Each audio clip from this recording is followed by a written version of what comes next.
we have long thought that if we continue to treat techs and pay them the way that they've always been treated and paid, that it's understanding why they get 15 or 20 years down the road and look back and wonder, what was it all for, right? Hey there, I am Dr. Jason Ballara, and this is the Know Your Why podcast, where we explore the why behind success.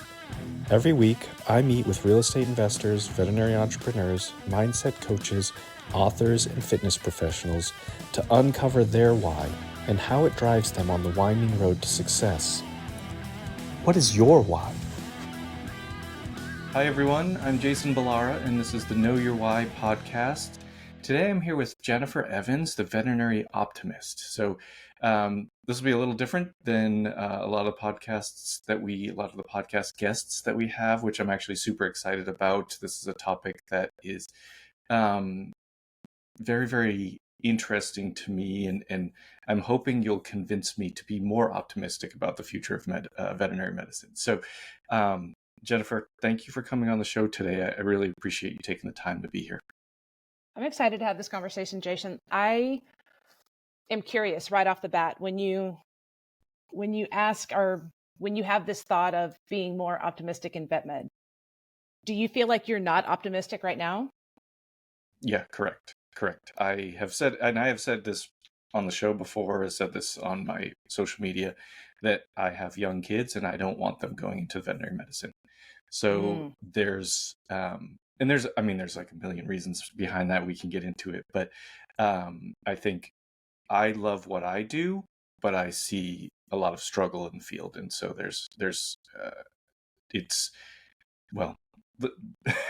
let's start with your background and why you're the veterinary optimist, and then we can get into all that for sure.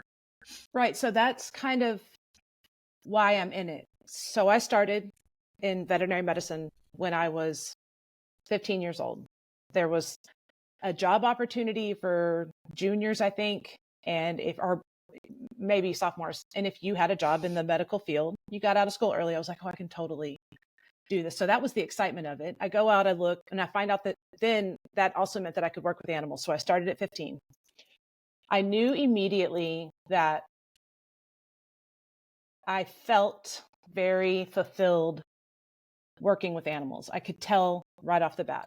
And I stayed in vet med up until about 3.5, 4 years ago when I decided to make the jump into industry, because we kind of all walk that path, in my opinion, where you've been in it and you've done every role. You've made it through management.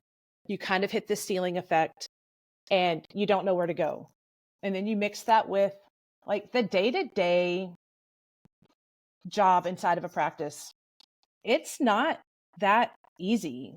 There's a lot of things that happen. We fluctuate all over the place. We are dealing with a lot of different emotions. And the story that I think I was telling myself was that I wasn't happy there anymore. And I think that's kind of where I got this feeling of burnout, right? And then I make this jump into industry and I work for this incredible company. I couldn't have been happier with just who they were as a company. But what I noticed is that I was going from clinic to clinic and I was seeing the same thing that I was experiencing. And I thought it was just me. And then I look around and I'm like, oh, it's not just me. Everybody kind of feels this. There's this cloud right now over this profession. And I was under it and I didn't realize it. And you don't, in my opinion, it's like you don't even realize it until you see that someone else is also walking in that. And when you when you're so close to so many people in the profession, when you realize how amazing vet medicine really is, it is really hard to see them feel that way. My best friend for the last 20 something years still runs a practice right now. She just, went through the whole corporate thing over the last couple of years. She's done all of the different positions and she's struggling. And that's hard for me. These technicians, these baby techs that I helped when they were young, they've been in it now for a long time and they're struggling. And that makes me sad. And I just want to do something about that. And I'm optimistic. And it's pretty crazy, the things that you learn when you have hindsight And what I would like to do is get that in front of the people in clinic right now so that they can start to learn some of the language that I learned after I left. So that's my recap.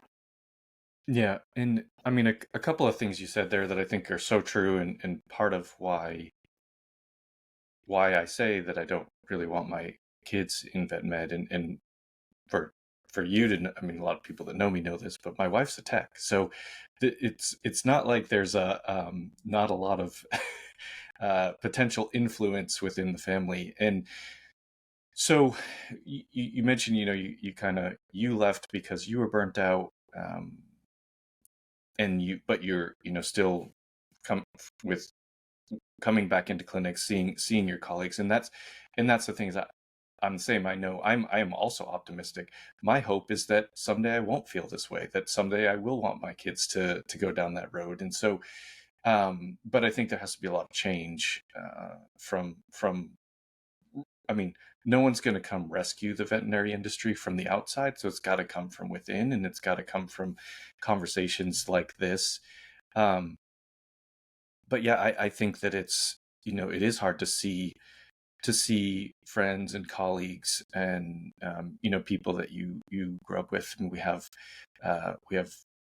one of, if not the highest suicide rate of any industry. That's obviously very telling about something. The number of people that I know that have either left, whether they're technicians or vets, both. I mean, and that's the thing, like, to become a veterinary, even veterinary specialists, right? So to become a specialist, you have 4 years of college, 4 years of vet school, and then at least 4 years of additional training. To go through all of that and then be like, yeah, it's not worth it, and to want to walk away, like, there's something wrong. And I think there's a lot of some things. But what do you think, Jennifer? Like, what do you see as the problems, the challenges that are being faced? And it obviously it's going to be different for every person, but I feel like there are some underlying themes that are common and run through the industry. Yeah, I think there's a lot of things. I think that we have long thought that if we continue to treat techs and pay them the way that they've always been treated and paid, that it's understanding why they get 15 or 20 years down the road and look back and wonder, what was it all for, right? Mm-hmm. I think a lot of that, I think that dealing with the emotions that we have to deal with, I think that just the way that everything can change from second to second, how you have to pack it away so that you can move on to the next appointment. You just do a euthanasia and now you have to go in with a puppy exam. Well, you can't show up with that brand new dog and that puppy with the same mindset. And so we don't take those few minutes. It causes it to wear down on us.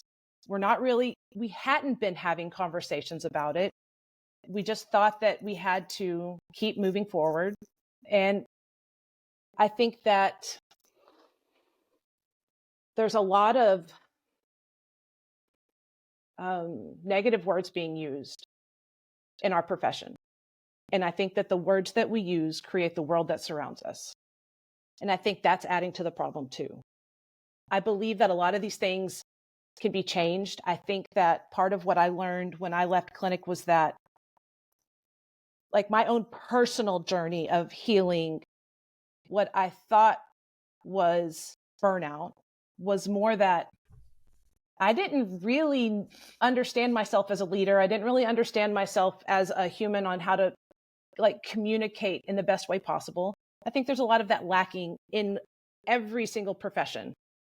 But ours, it's even more important, because if we're feeling all of these range of emotions, we're not stopping, we're not recognizing them, we're not talking about them, we're not having conversations. It all builds up, and then it leads to this harsh reality that we're facing, which is words like burnout, suicide, leaving. We have more people leaving the profession right now than ever before. And I believe that there's a lot of that can be changed if we stick together. We recognize that we need to look in the mirror and work on ourselves a little bit too. And we come to it with an open mind and, like, an optimistic outlook of, like, yeah, we're going to make this better for the next generation coming up. I want to be a part of that. I've met a lot of incredible people, specifically through doing the veterinary optimist, that wants to be a part of it too. And I think that that's like where my focus lies right now. Like that's what I just think, if we knew a little bit more about ourselves and the way that we communicate, I think if we like band together and stick up for the person next to us and like really fight for fair pay and really fight for work-life balance and really fight for creating a profession that we want it to be 10, 20 years from now, I mean, I think it would be really cool to be a part of that. So that's. Yeah, I think I agree. I would love to, sort of be a part of that change. And I do think that a lot of it just comes down to kind of recognition of what some of the problems are. You touched on, technician pay scales, and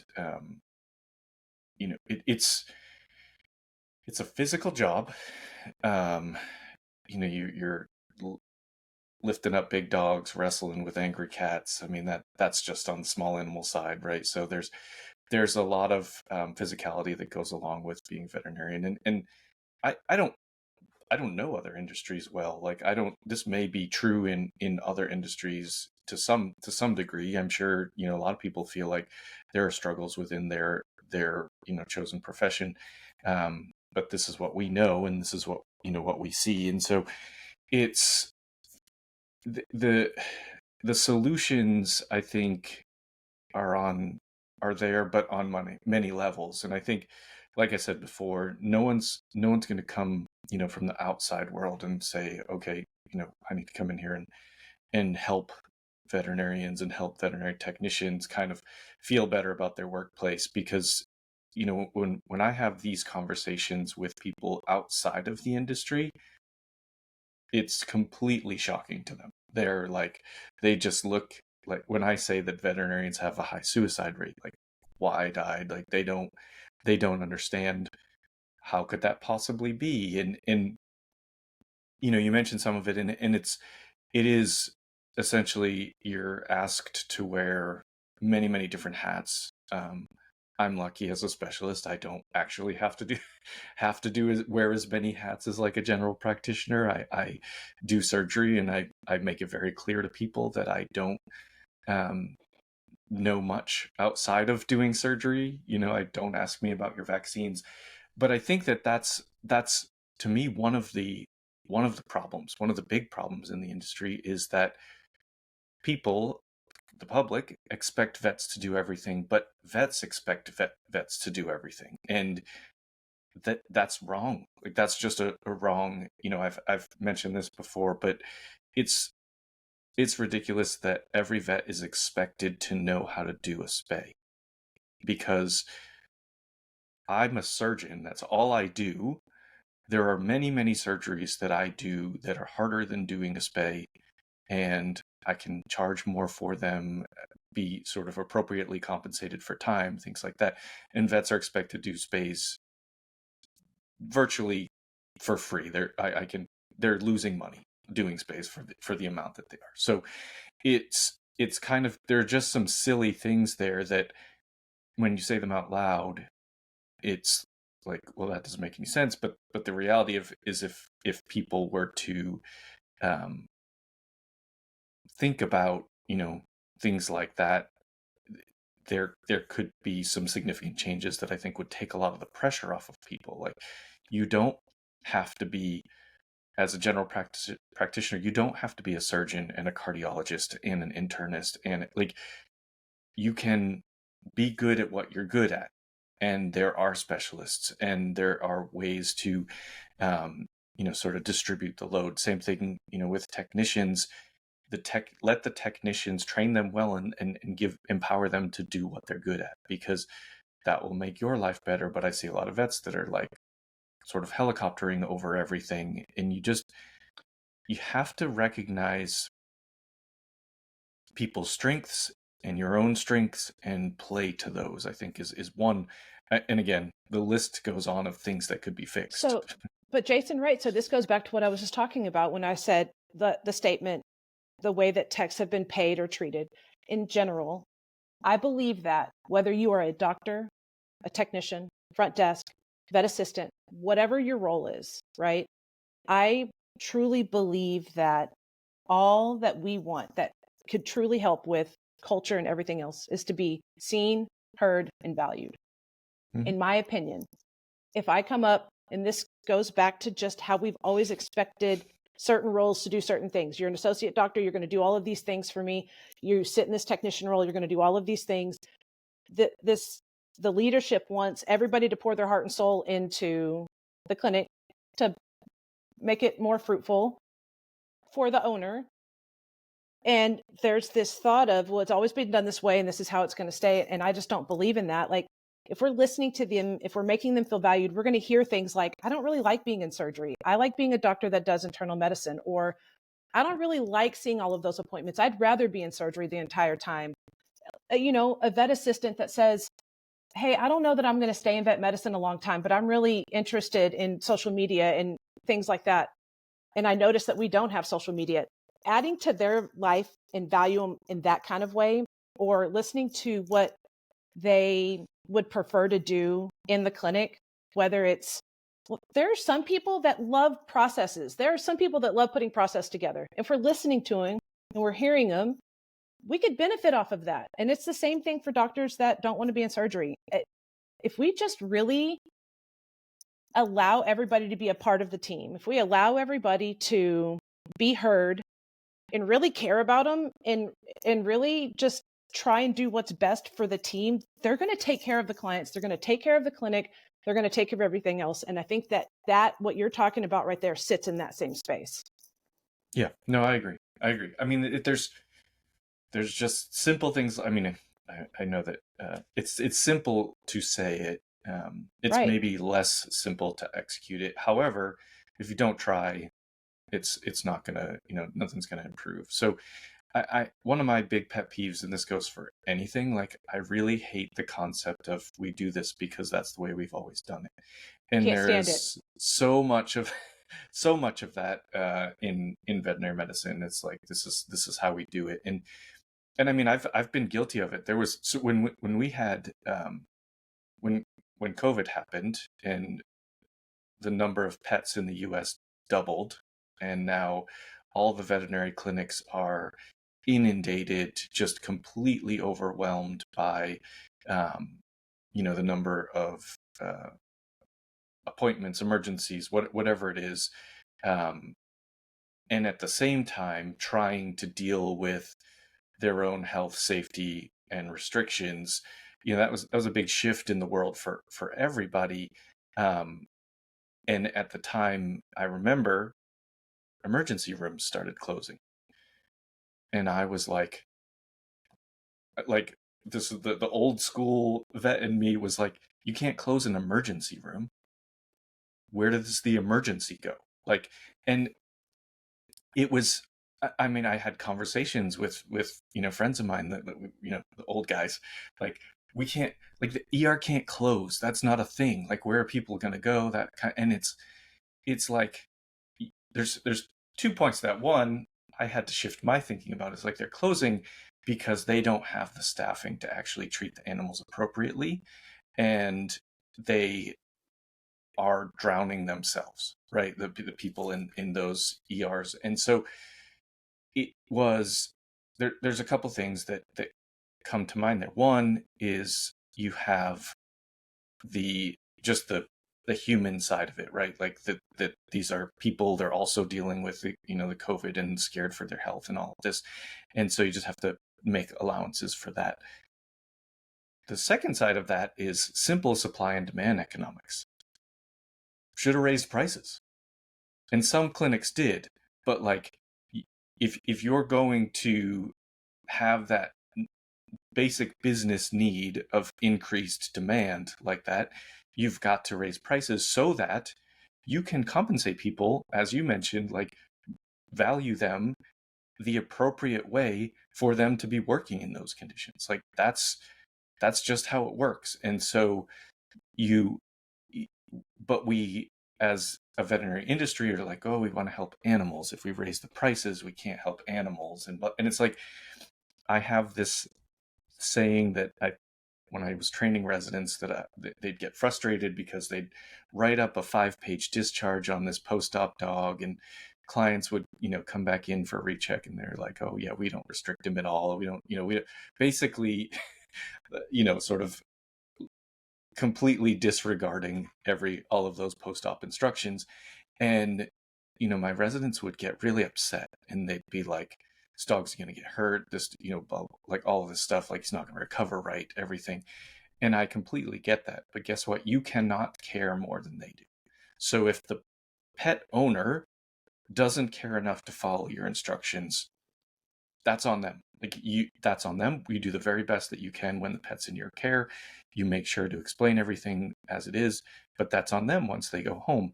And it's the same, I said this, I have a mobile surgery business. I just said this to a colleague of mine, that we go to their clinic, and there was a client, dog has a tumor, didn't show up for their consult, just didn't show up, didn't call, didn't cancel, just didn't show up. And the vet's all apologetic to me.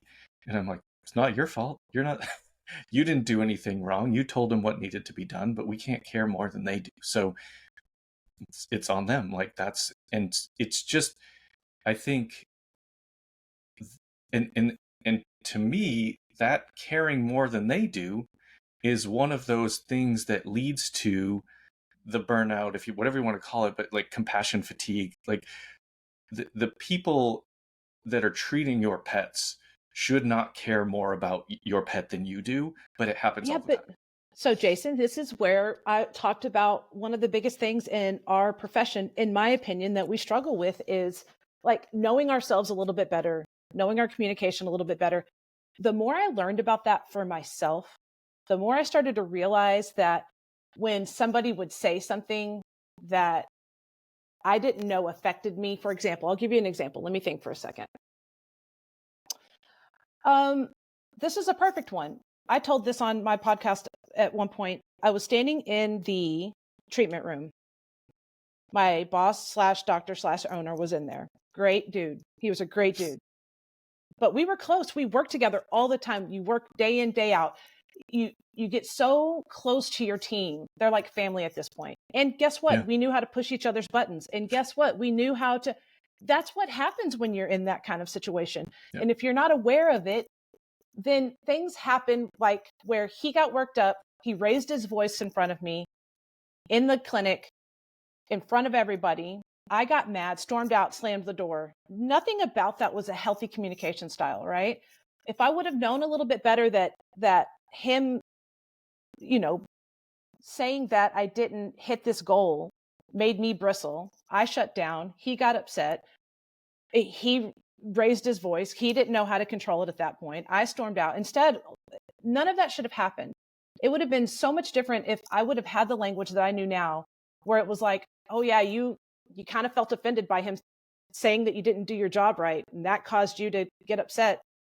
That would have saved a million conversations with me and my boss over the years, but I didn't realize it until I started to work on it. And I believe that that is a very real thing, even for every interaction within the practice. The client's upset, you're feeling offended because you think that they're not taking care of their pet because they can't afford it, when really what's happening, if we took ourselves out, if we zoomed out of the situation and we looked at the room from the outside, there's this owner who doesn't understand the language that we're using, who is so deeply connected to their pet that they are allowing their emotions to get worked up in a way that's coming off as defensive because, one, they're scared for their pet, and two, they don't fully understand what you're saying, and three, they don't have the money, and it's getting defensive on many different levels. And then we walk out thinking they don't want to take care of their animal, and we're offended because we think that they're not appreciating what we're worth, when really what's happening is they're scared for their dog's life. They're really upset because they can't pay for it, and they themselves do not know how to process what's going through their body right now. I just believe that the more that we know about these kinds of things, not only with ourselves, but our teammates, whether it's how our strength finders, whether you're doing disc testing, whether you're doing all of those things, the more you start to learn about how your team shows up, the better off you're going to be. And it goes to this money thing too, because one of the biggest things that we struggle with is a client accusing us of not being able to take care of their pet because we're greedy. No, we need to feed our families. That's what's happening. And we understand that you're upset and we want to help that.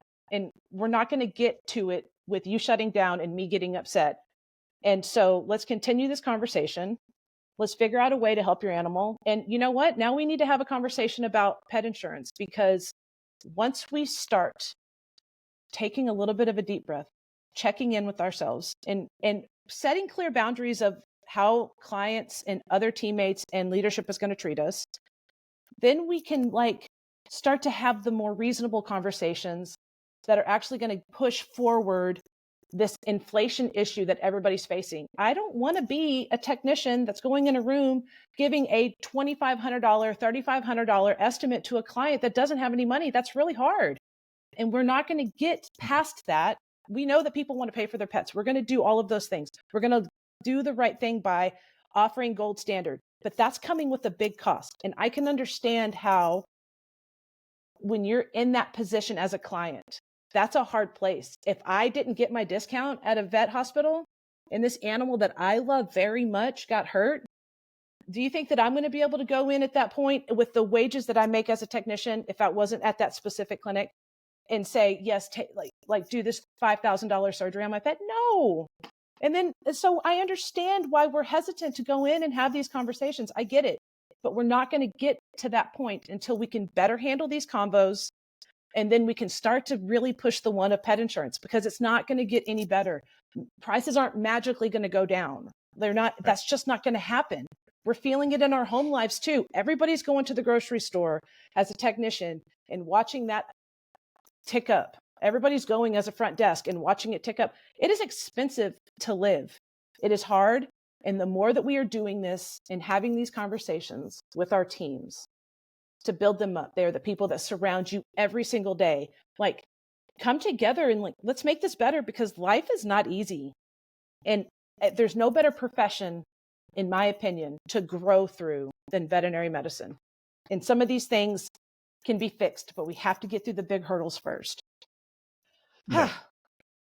No, it's it's a lot. It's a lot to talk about this stuff, and I think it's because there's, I mean, I don't know when the first veterinary clinics opened, but I mean, this has been the problems have been the same. Talk about a mom and pop industry. It's funny, we in my real estate world, people talk all about how mom and pop industries are the ones to sort of go for and modernize and all of this. That veterinary medicine needs that. That's big. It's a very big mom and pop industry, except for some of the corporations come in and you lose that piece. You lose that piece of the mom and pop that the clients really appreciate, and the reason that they've been bringing 3 generations of dogs to that clinic and stuff like that. But yeah, the money piece is a hard one, because and when I say we can't care more than they do, I don't mean that in terms of the prices, and I didn't. That's why I specifically don't list that. It's actually shocking to me that someone will come in and pay for a very expensive orthopedic surgery and then not listen to the post-op instructions. I'm like, you want to do this again? I know it wasn't cheap the first time, but the money conversations need to continue to be had, both sort of within, but also, you brought up pet insurance, and I think it's an imperfect answer, but it's better than no answer on these things, because there are a lot of those uncomfortable conversations, and a lot of those challenges go away when we have a client that does have pet insurance, and they're like, yeah, I have insurance for exactly this reason. It's well, and Jason, real quick, I just want to make sure that I touch base. When I jumped into the money portion of it, I think what led me there was just the conversation more of being able to handle conversations like what you had. I think it's really important to say you can't care more than the client does. I think it's important to make that differential, that, draw that line in the sand. That's a boundary, right? You can't care more. But that goes back, I think what led me down that road was that goes back to the work that we do as a team to better understand these difficult conversations. You really start to realize that you can't control people's reactions or outcomes. That if you take yourself out and you zoom out, you just realize that people are doing the best they can, and the best they could at that moment was not being able to follow the instructions the way that you gave them. And that's not your fault, and you can't control it. And that's okay. You can still be a great doctor and not control how that owner takes care of that pet when they walk out of that door. That's the same thing for them giving, treats to a diabetic dog that's there for a glucose curve. It's like, we told you the night before, don't give it. There's, I mean, it does, it really does. And when I say, these things about clients, like the reality is it's like 5% of the clients, 10% of the clients that create 90% of the stress, the client facing stress. Like, most clients are amazing, love their pets. It's not, I'm saying these things more to help the veterinary staff and doctors and stuff, like, take some level of burden off themselves for something that they just can't control. I mean, that's it. Like, you can't control what they do when they go home with the dog. You can't, and the diabetic dog is, I mean, there's like, I don't know what the exact percentage on obese animals are, but it's like, we tell them all the time, like, don't feed so much. This is like, it's very simple. Feed less, they will lose weight. Like, feed more, they will gain weight. Like, it's just, they don't drive themselves to McDonald's. Like, they don't have the impulse controls that we do. Like, they're lucky that way. Like, it's, you just, if your dog is overweight, it's because you're doing it. Like, you're feeding them too much. So there are simple things that, but at the end of the day, like, that's just up to them. And for a lot of people, food is love, and it's not because they don't love them. It's just because they're showing it unfortunately, in a way that is harmful to their pet. And it's like, just the whole all of these examples is really just to wrap up that these are all the different things that veterinarians and veterinary staff are dealing with every single day. Every single day, it's like, this client didn't listen to my recommendations. This client's mad because they can't pay for it. And again, I get it. Like, that's not necessarily their fault that they can't pay for it, but it's also not our fault. And so you have to understand that like, there can be a challenging situation that doesn't have to have fault. That's exactly right. That's exactly right. And Jason, there's a space where, and this goes back to me saying that I wish I would have had this language before I left clinic, because if I would have come across someone like Brene Brown and really took in what she was saying before I left, I probably wouldn't have used the words like, hey, I'm burnt out, I can't do this anymore. I probably would have used words like, hey, I'm really excited for my future growth. I know that a lot of amazing things that I've learned during this time is really going to add to where I'm headed next, right? I wouldn't have used like, oh, I've got to run from this place. I would have been like, man, I'm excited to grow from everything that I've learned. I certainly wouldn't have used they were upset, or the client treated me this way, or the technician talked back, or nobody wants to work and everybody wants to and everybody wants raises. Like, this negative tone that we just keep saying, I probably would have been corrected. And I was a part of it before I left, right? Being in leadership, paying paychecks and paying bills and getting new clients in, like, that's a lot, all while you're still practicing medicine and still, running rooms and all of those things. And so I probably would have been more like, hey, they're doing the best they can, and we're all going through our own journey. I feel like I wish that I would have had that before I left. Now that I've learned it and I recognize the impact it have, that's part of what I'm trying to do with the veterinary optimist. I'm trying to have these conversations and really just shed light on all of these great things that we've done. I can only imagine. I have a question. Okay, this one's a question for you. When you think back, what are you most proud of as a veterinarian, like within your career? Because I've looked up, you looks like you've been practicing medicine for quite a few years. It looks like you've For been a 100 surgeon. years, you know how I you know see that I'm you were very, at Gulf very old. Coast. Yeah. So like you've done This- all of these if things. I When you think wasn't back at bald, that you'd see all span. the gray hairs. Yeah. Yeah. The, probably the thing I'm most proud about is the residents that I've trained.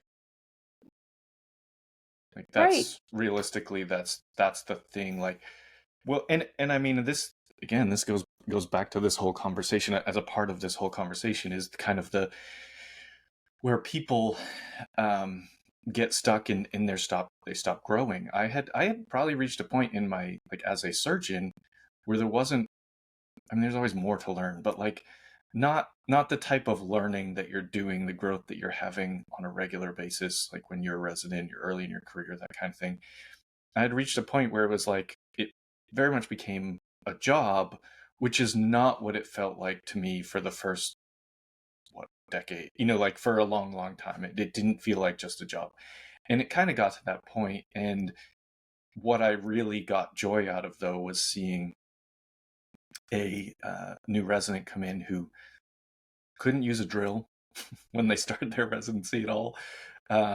Which, by the way, please people just learn how to use drills just for just common knowledge. It's just around the house. It's a good thing to have a drill, just be a little bit handy. But yeah, people come in, want to be surgeons that can't use a drill. And then, by the end of their 3 years and beyond, because I like to keep in touch with them, seeing them, fix complex fractures, they send me, they still like, I enjoy it. Like I still get texts and from my former residents, and they're like, "Oh, I have this case tomorrow. What do you think?"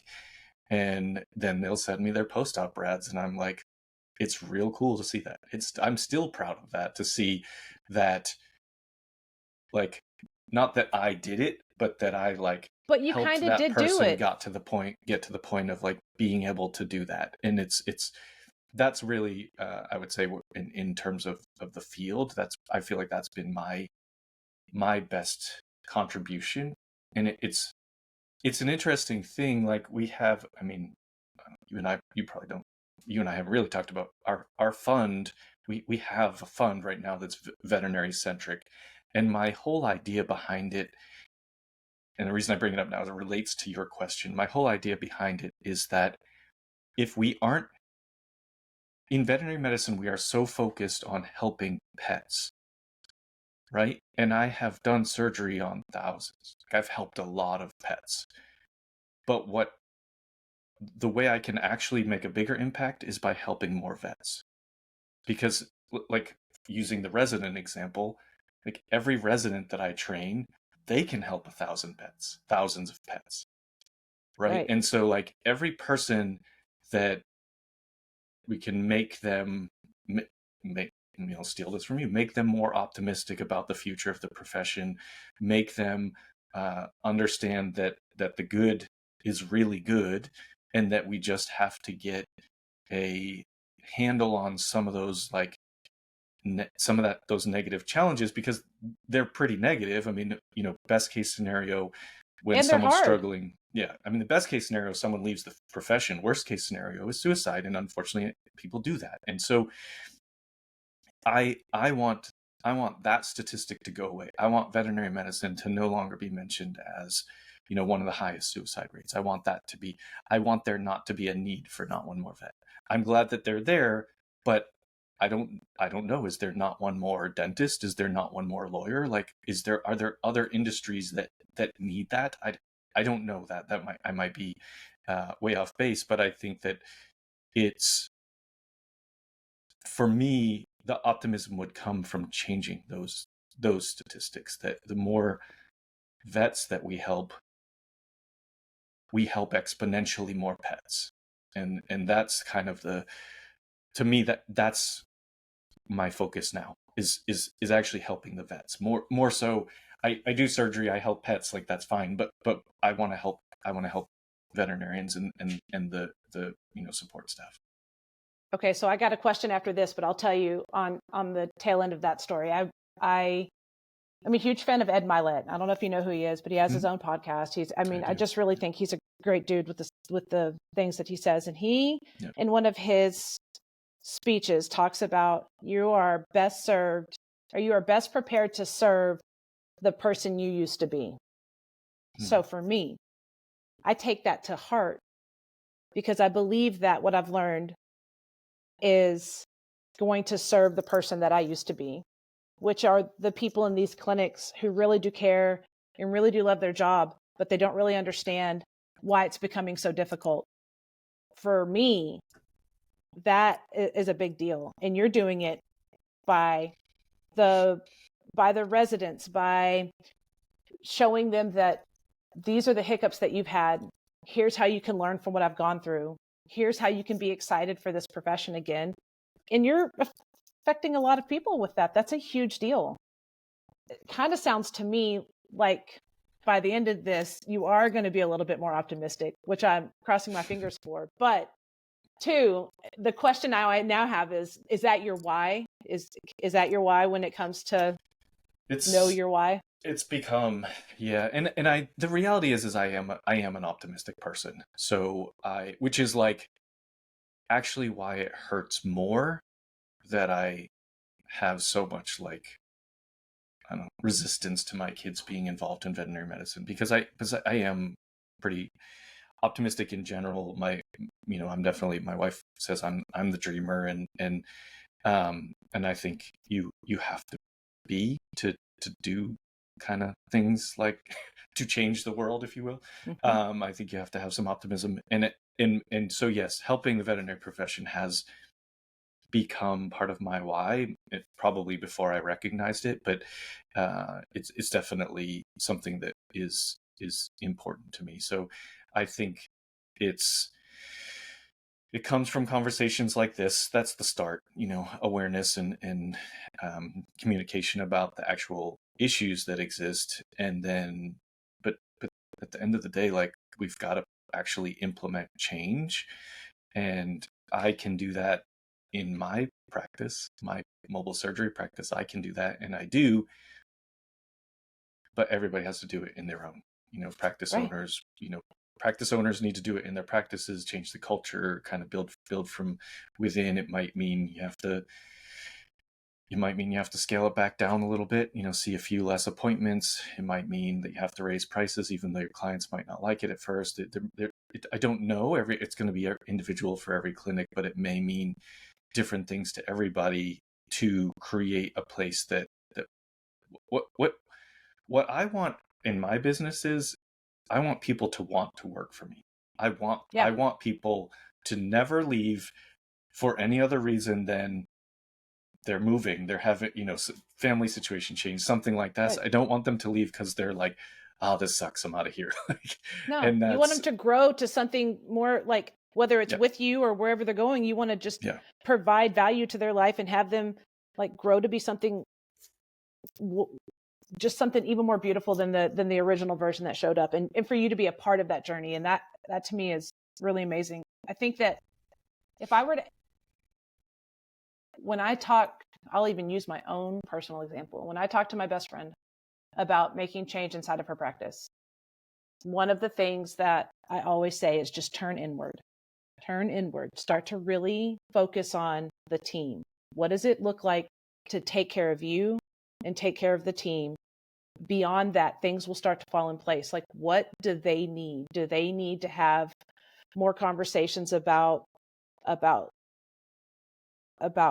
for example, how to have difficult conversations with clients? Do they need to have more trainings to better their blood drawing skills? Do they need to have more trainings on the medications that you use?